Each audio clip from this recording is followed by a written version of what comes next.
Nagsisimula ang pelikula sa pamamagitan ng pagpapakita kay Janet, na noong sinaunang panahon, ay nakulong sa quantum realm.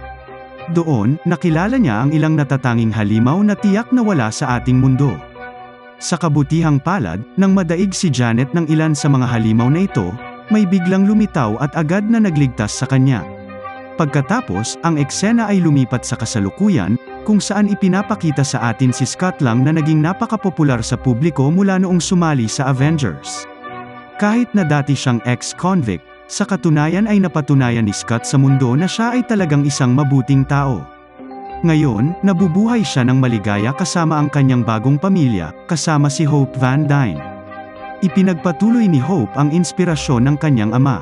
Nagtayo siya ng isang napakasikat na kumpanya at pinangalanan niya itong Pim Van Dyne Foundation. Isang araw, habang dumedalo si Scott sa isang event, bigla siyang tumawag mula sa pulis. Iniulat nila na ang panganay na anak na babae ni Scott, si Cassie, ay inaresto dahil sa pagkakaroon ng gulo sa pamamagitan ng pag-urong ng sasakyan ng pulis. Dahil sa pangyayaring ito, dinala ni Scott at Hope si Cassie kina Hank Pym at Janet Van Dyne. Doon, pagkatapos nilang kumain ng magkasama, sinimulan ni Cassie na ipakita ang kanyang bagong imbensyon na lihim niyang ginawa kasama si Hank. Ang imbensyon ay isang device na maaaring magkonekta sa kanila sa quantum realm. Kaya, kung gusto nilang mag-explore doon, kailangan lang nilang magpadala ng mga drone. Naniniwala si Cassie dahil madalas siyang nagpapadala ng mga signal sa subatomic na mundong yon. Ngunit bigla, nang nagpadala lang ng signal si Cassie sa quantum realm, mabilis na pinatay ni Janet ang device habang sinasabi na ang quantum realm ay isang mundong mas mapanganib kaysa sa mundong ito. Pagkatapos, hiniling niya kay Cassie na huwag i-activate muli ang device gayunpaman, habang hinihingan si Janet ng paliwanag, at nagtatalo sila sa isa't isa, biglang nag-on muli ang device, at pagkatapos ay nangyari ang hindi pangkaraniwang bagay na ito. Lahat ng nasa kwarto, makapasok sa quantum realm nang walang pagbubukod. Dagdag pa, nahati sila sa dalawang pangkat dahil nahulog sila sa magkaibang lugar. Anuman ang nangyari, bigla silang sinabihan ni Janet na magtago kapag may eroplanong dumaan sa kanila. Samantala, ngayon sina Scott at Cassie ay nalilito sa lahat ng bagay sa quantum realm. Inatake pa sila ng isang nilalang na parang araw. Sa kabutihang palad, nang sila ay nataranta, isa pang nilalang, isang katutubo, ang biglang sumulpot at agad na iniligtas silang dalawa. Ngunit lumabas na dinala ng kakaibang nilalang sina Scott at Cassie sa base nito. Doon, silang dalawa ay pinilit ng mga katutubo na uminom ng pulang likido. Ang inumin ay hindi lason, ngunit ito ang nagbibigay daan sa sila na maunawaan ang lahat ng wika sa larangang ito at para makapag-usap sila sa isa't isa. Laking gulat ni Scott dahil ang isa sa mga nilalang, si Quaz, ay nababasa ang isip ni Scott sa pamamagitan lamang ng pagsulyap sa kanya. Pagkatapos ng mahabang pag-uusap tungkol sa kung bakit may seventh butas ang katawan ng tao, sa wakas ay hiniling ng pinuno ng kanilang grupo, si Jentora, sina Scott at Cassie na umalis sa kanilang lugar. Sinabi rin niya na sa quantum realm, mayroong isang tinatawag na The Conquer. At gusto ng The Conquer na maghanap ng mga buhay na nilalang mula sa ibang mga buhay, tulad ni Scott at Cassie, na nagmula sa itaas. Si Jentora at ang iba pa ay kolonisado mula sa kanilang sariling mundo ng The Conquer. Ayaw ni Jentora na makipagsapalaran sa pamamagitan ng pagpayag ni Scott at Cassie na manatili sa kanyang base, dahil natatakot siyang lapitan ng The Conquer ang kanyang mga tao. Samantala, sa kabilang banda, ginagabayan ni Janet ang kanyang pamilya upang mahanap sina Scott at Cassie dahil lubhang mapanganib ang quantum realm. Ngunit hindi nagtagal pagkatapos noon, sa halip ay sinalubong sila ng isang grupo ng mga nilalang mula sa quantum realm, nakakaiba ang mga hugis. Tinatayang mayroong epic na laban ni Janet laban sa kanila, pero ang nilalang ay kaibigan ni Janet noong siya ay nakulong doon.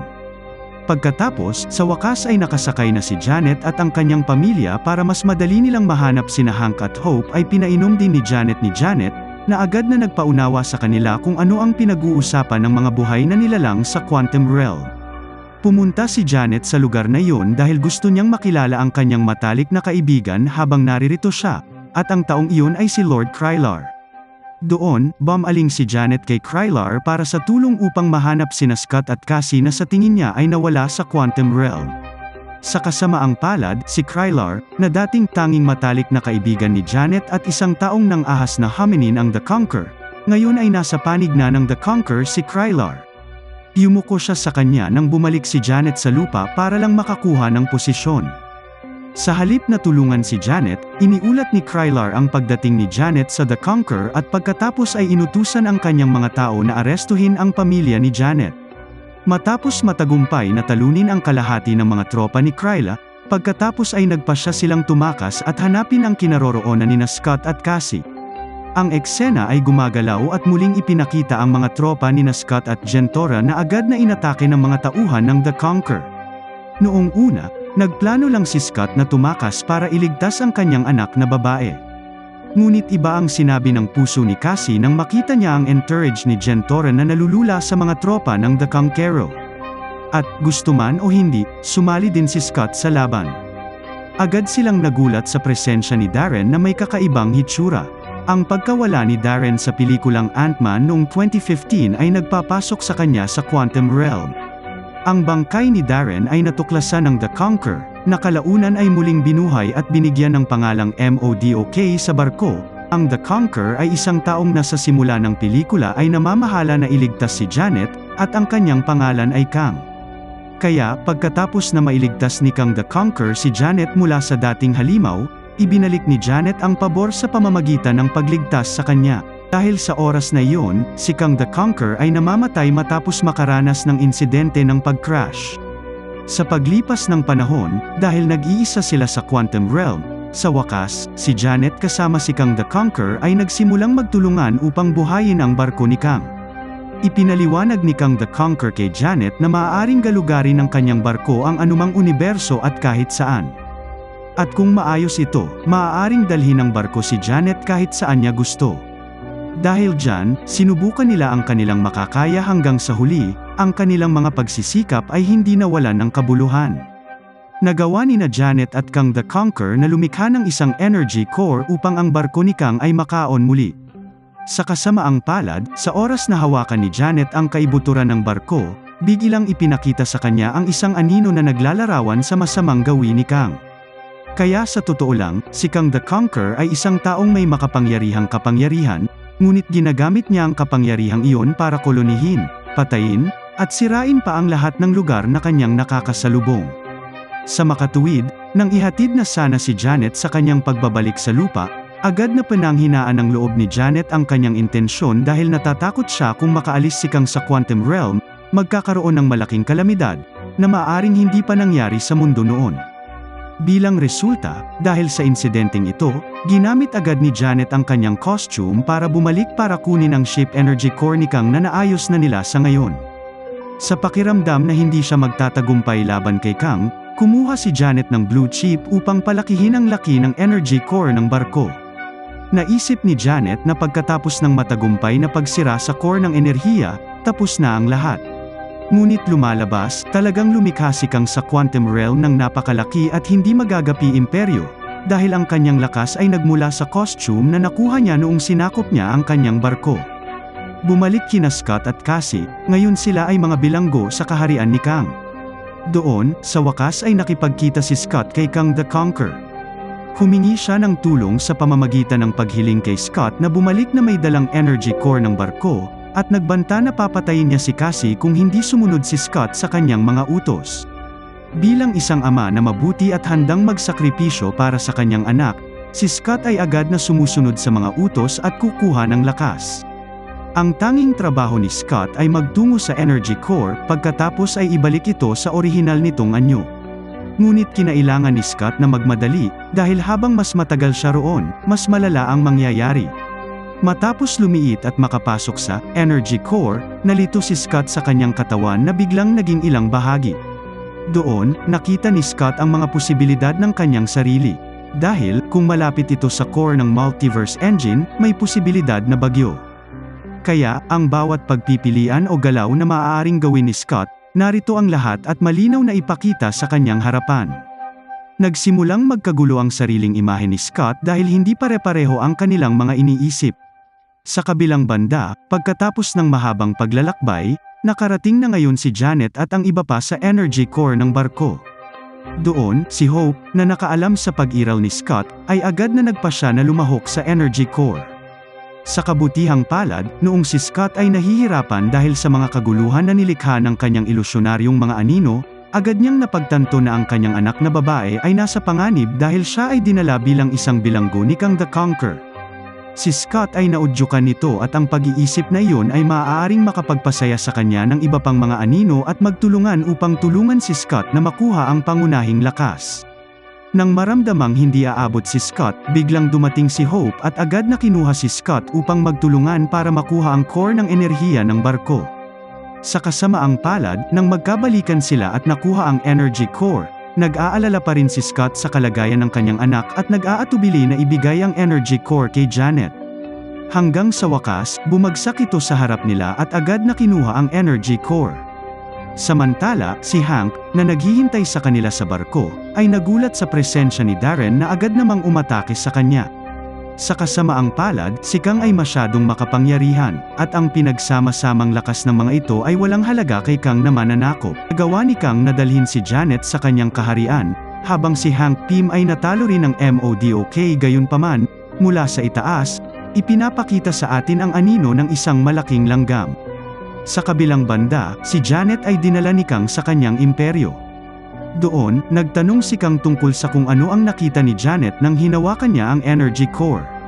Sumagot si Janet na nakakita siya ng isang halimaw na kumikilos bilang isang Diyos.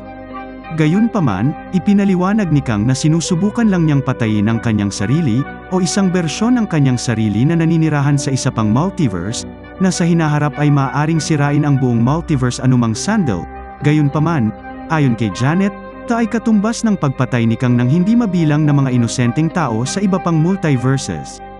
Ngunit nagpatuloy si Kang, gustong burahin ang oras. Sa labas, nakilala ni Hank sina Scott at Hope na kakagising lang mula sa kanilang pagkahimatay. Doon, hindi nag-isa si Hank, ngunit kasama niya ang kanyang matatalinong alagang langgam.